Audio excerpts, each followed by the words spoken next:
Kata Nabi SAW, Allahumma inni a'udzubika min malin yakunu alayya azaban. Ya Allah, aku berlindung dari harta yang menjadi azab buat saya.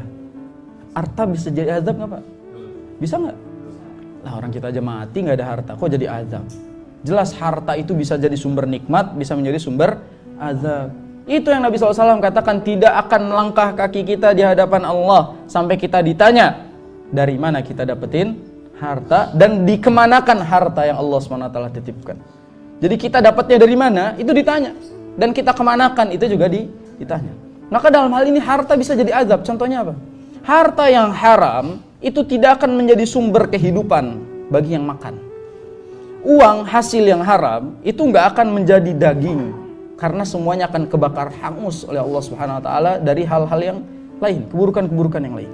Kita dapetin uang misalnya, dan uang ini statusnya haram, maka jangan sampai uang haram ini masuk kepada perut kita, apalagi masuk kepada keluarga kita. Na'udzubillah min dzalik. Maka dalam hal ini harta ini harus diperhatikan dari mana kita dapat, dan jangan bermudah-mudahan. Maka Nabi SAW katakan, apakah? La yubali min aina akhadh. Banyak di antara kita tidak peduli dari mana harta kita dapatkan. Amin halalin, amin haram.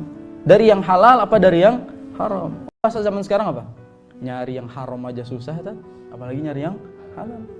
Ini bahasa seperti ini, itu menyulitkan diri sendiri. Padahal yang halal terbuka luas, terbuka luas. Allah SWT selalu mengatakan, famshu fi manakibiha wa kulu mir rizqi. Berjalan di atas muka bumi, ambil rezeki yang udah Allah hamparkan di muka bumi ini. Berarti permasalahannya apa? Kita yang enggak jalan.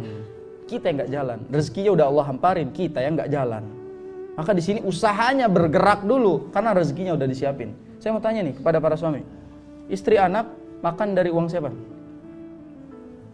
Istri anak makan dari uang siapa? Hah? Sombong antum. Uang Allah. Sekali lagi tadi udah rumah pertama ditanya, nggak belajar dari kesalahan lagi ya. Anak istri itu makan dari rezeki yang Allah takdirkan buat dia. Jadi anak istri tidak makan dari rezeki kita. Kita makan dari rezeki kita, istri makan dari rezeki dia, anak makan dari rezeki dia. Apa kata Allah Subhanahu wa taala? Nahnu narzukuhum wa iyyakum. Kami yang ngasih makan mereka dan kami yang ngasih makan kamu. Kata Allah Subhanahu wa taala. Kami yang ngasih makan mereka, anak istri kamu, dan kami juga yang ngasih makan kamu. Jangan sombong. Karena yang ngasih makan kita Allah Subhanahu wa taala. Jadi jangan merasa bahwasanya istri itu makan rezeki kita, anak makan rezeki kita. Karena di sini Allah Subhanahu wa taala yang memberikan jaminan, yang ngasih makan itu Allah Subhanahu wa taala. Cuma melalui tangan siapa? Tangan suaminya. Dan rezeki untuk istri datang melalui tangan suaminya. Walaupun semuanya sudah ditakdirkan oleh Allah Subhanahu wa taala.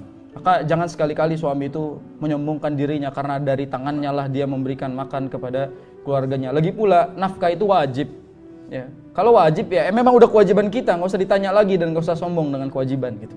Jadi nggak usah ngebangga-banggain kewajiban, bangga-banggain kelebihan. Kalau ada lebihnya itu yang dibanggain. Ini nggak ada lebihnya, pas-pasan mulu setiap bulan bangga-banggain lagi gitu kan. Maka dalam hal ini yang harus kita maksimalkan di sini adalah dari mana kita dapat dan kemana kita keluarkan itu harta.